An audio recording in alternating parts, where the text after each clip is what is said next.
podcast is part of the Sports Social Podcast Network.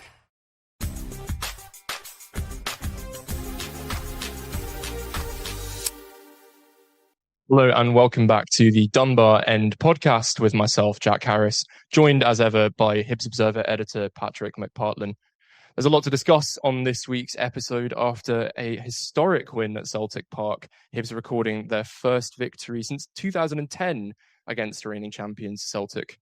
And we'll also be discussing a trip to Dens Park on Saturday as Hibs travel to face Stephen Presley's Dundee in a match that looks like it could be very, very important in that race to catch Motherwell in fourth.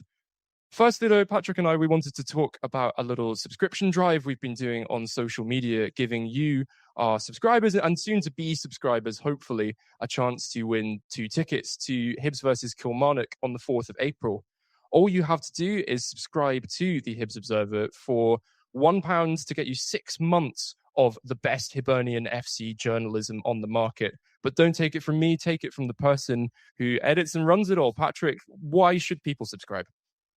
Thanks, Jack. I think that we are doing something a bit different, and it's, to the best of my knowledge, it's the only kind of media outlet which is sort of purely focused on Hibernian and quality coverage of the club on and off the pitch.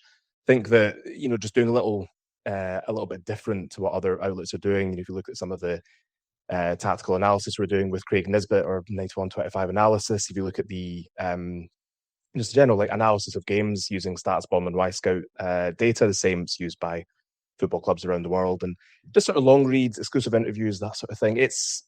Really the drive is to provide high quality content that people are happy to pay for to support us to sort of keep bringing them just sort of like the best content about the club they support, the club that they love. So I think obviously asking people to pay for content, I think is could be quite a bit of a minefield. I think especially when you look at what else people are paying for, whether it's internet or music subscription packages, TV, you name it. I think it has to be good content for people to want to subscribe. And I think I'd like to think that's what we're offering. I'd like to think we're offering a good variety just between what we're doing, whether it's, like I say, exclusive interviews, whether it is that tactical analysis, in-depth reads about individual players or games.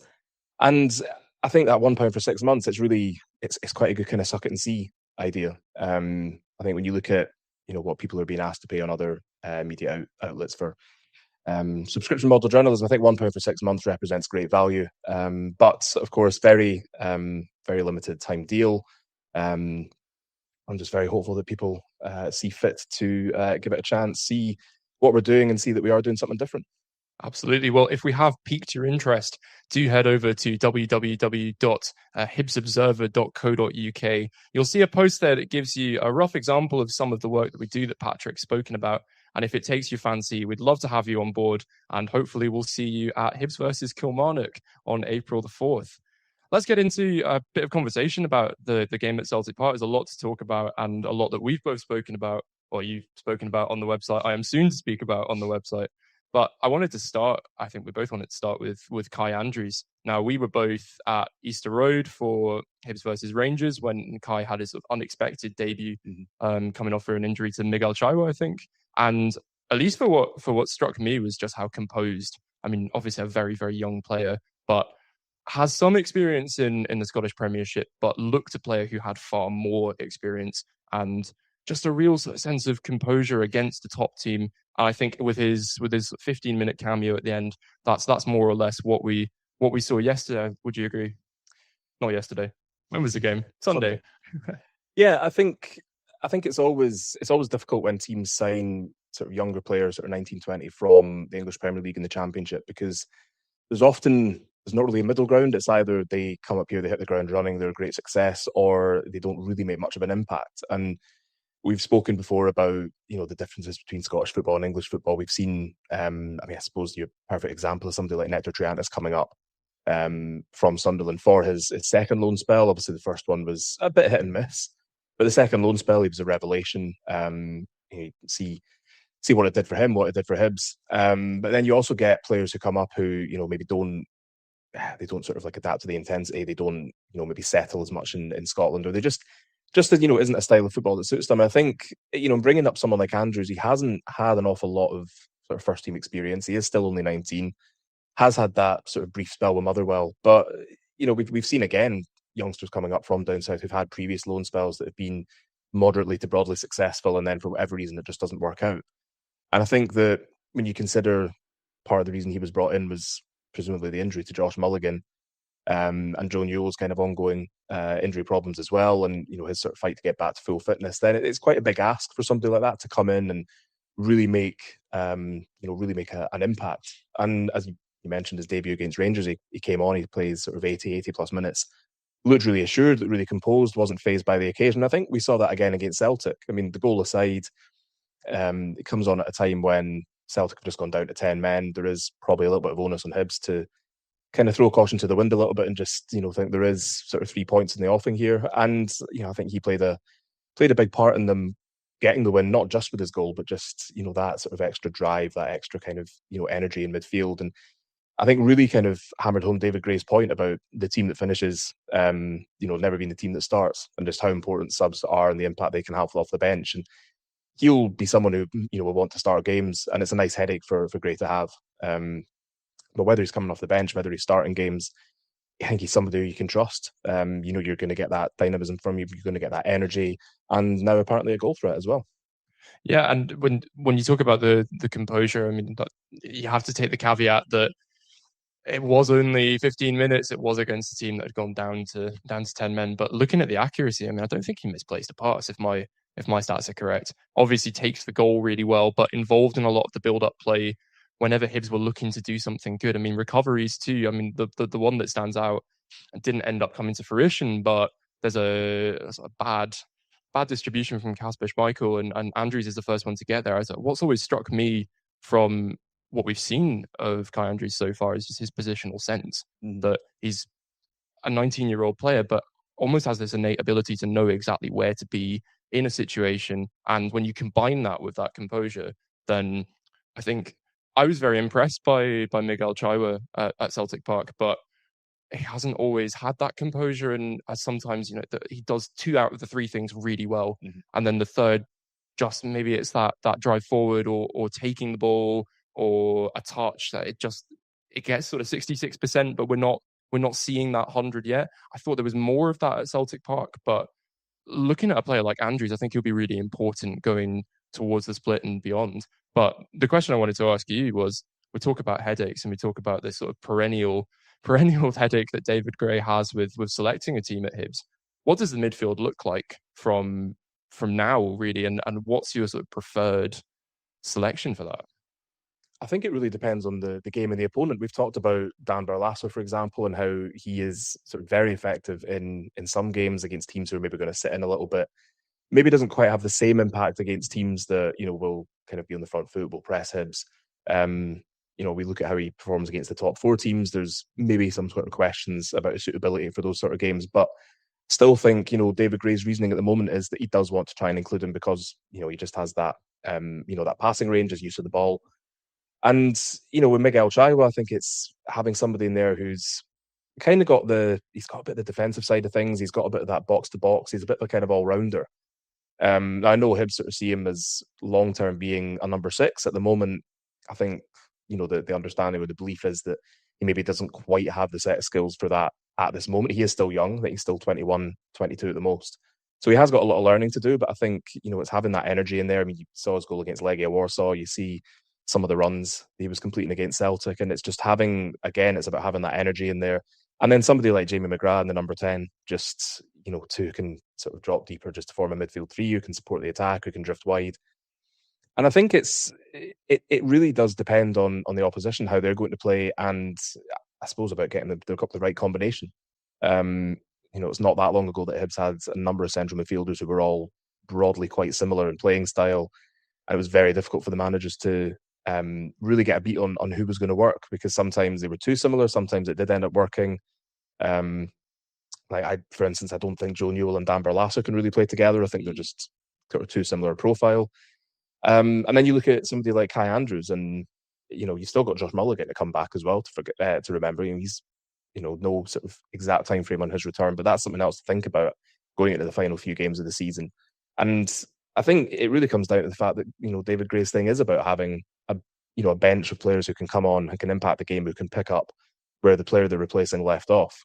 And I think it's about sort of getting the right combination from the start and the right combination from the end. I mean, even if you look at the forward line, you look at Dane Scarlett starting on the bench against Celtic when he'd started the previous matches.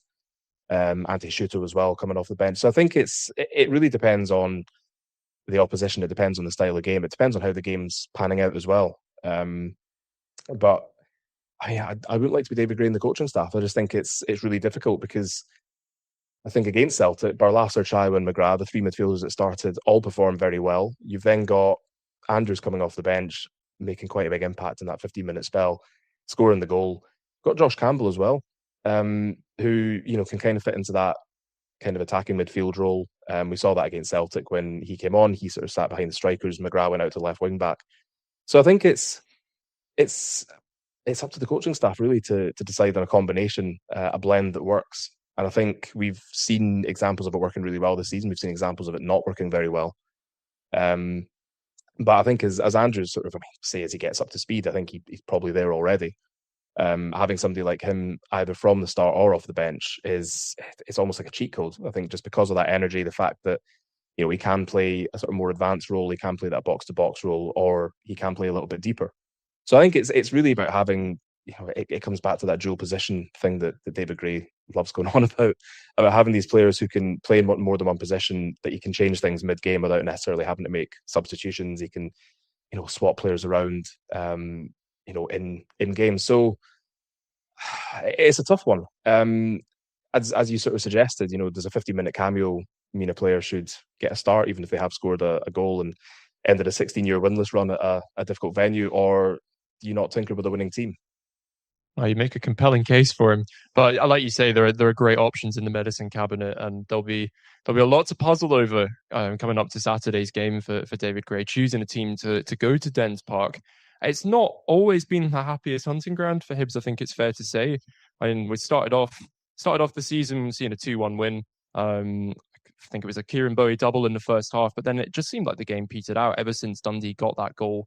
I think late. Well, I think late. It's becoming a theme of the season that a goal late in the first half, and then the game starts to get a little bit more tense than perhaps it needs to be. But I was looking at the record. I mean, in the last 10 games, only 2 wins at Dens Park, 3 draws and 5 defeats. Now, Stephen Presley did famously say that, I think he was being somewhat tongue-in-cheek, but his jobby team is actually doing quite well and is pulling off good results against big teams. I mean, we look at their performance at Celtic Park in the Scottish Cup, nearly taking it all the way and finding a way through to the next round. But obviously Celtic and the streak of late winners they had up until Hibs cancelled it out, eventually seeing them through. Now, I know you said in the notes that you think this is a game that could be a bit of a banana skin for Hibs.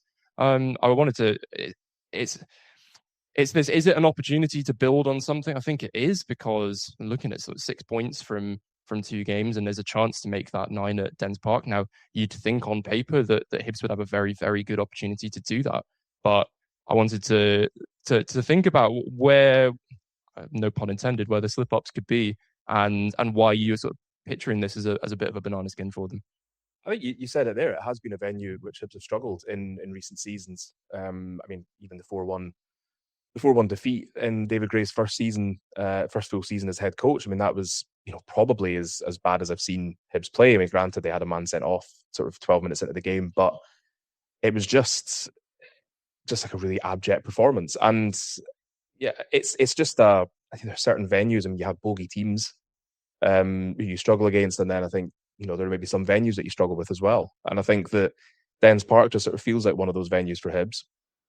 As you rightly say, Stephen Presley's side, they're kind of flying under the radar a little bit, but they have improved. There's some, they've made some really kind of shrewd signings. There's some good players in there. I mean, Cameron Congreve, I think, is the one that kind of catches the eye every time they play. We know what Simon Murray's capable of bringing as well. And, that seems unfair to single, a couple of players out, because there are sort of several in there who are capable of causing damage. But I think, again, with Hibs teams in the past, we've seen them beat sort of Celtic or Rangers or get a good result against Hearts or something like that, and then the next game is really a bit of a damp squib. They can't quite keep it going.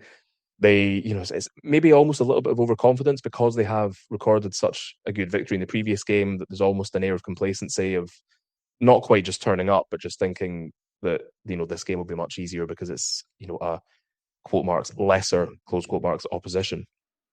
And I think the mentality will have to be, as you say, it's getting sort of 9 points, from 3 games, from, probably 3 difficult games when we see what, St Mirren have done to Hibs in the past, and then obviously the record against Celtic, especially at Celtic Park. So, with David Gray always doing is focusing on the next game. That's the main kind of focus, is just the next 90 minutes, not looking too far ahead. I think, it will be all about sort of taking the good bits from the Celtic performance and just replicating that. It will be, they're a different opposition. They will play differently, but they have, players who can hurt Hibs. They have, probably that home advantage, that Hibs have struggled with in the past, like I said. And I think it is just one of those where if Hibs aren't kind of, on top of their game, if they aren't as sharp as they need to be, then they could be caught out. And I don't necessarily mean losing. I just think, it could be one of those that ends in a kind of 1-1 or a 2-2 draw. And I think we've seen that a few times this season. We've seen, Hibs go to Falkirk. We've seen them go to Dunfermline in the Cup. We've seen them go to Motherwell and just really, really struggle in some of these away games. So I think, that will probably feed into team selection. They do have to be wary, I think, of of a Dundee side who they have beaten twice this season, but I don't think you can take anything for granted. Absolutely, and it's a Dundee side that I think many people had written off at the start of the season, but I think it's testament to the work that Stephen Presley's done, his sort of quiet honesty and authority, and obviously his respect within the dressing room, that he's turned Dundee into a really quite an exciting team to watch. I think you touched on Cameron Congreve. I think just in general, from an attacking sense, you watch them and you're always entertained. And I think you would look at Hibs' defensive record sometimes, and it does leave a little bit of concern. But I think also on the that to the Dundee perspective, I mean they are quite porous in defence. I think it's fair to say. I mean they have conceded a lot so far, particularly in recent games, and I think we've spoken a lot about the forward dilemma that David Gray has. But I think having those options and having different ways that you can hurt teams will really benefit them when they go to Dens Park. But it should be an exciting game. It should be an exciting game. A lot on the line for both teams, I think it's fair to say. But especially from the Hibs perspective, trying to catch up with Motherwell, who are on an astonishing run of form at the minute, is a big ask. But results like one at Dundee could be very important in doing that. I think that's all we have time for today here on the Dunbar End podcast. Do join us over the next few days as we'll be previewing the game. I think I'll be at the press conference on Friday to speak to David Gray and one of the players, and we'll have updates for you throughout the game and a lot of analysis before and afterwards. Once again, do make sure to have a look at our subscription deal. It's £1 for 6 months of high-quality Hibernian FC journalism with a chance to win free tickets to the game. Head over to our website, www.hibsobserver.co.uk, to sign up and get involved. We'll hope to see you at that game. Thanks very much for tuning in, and see you soon.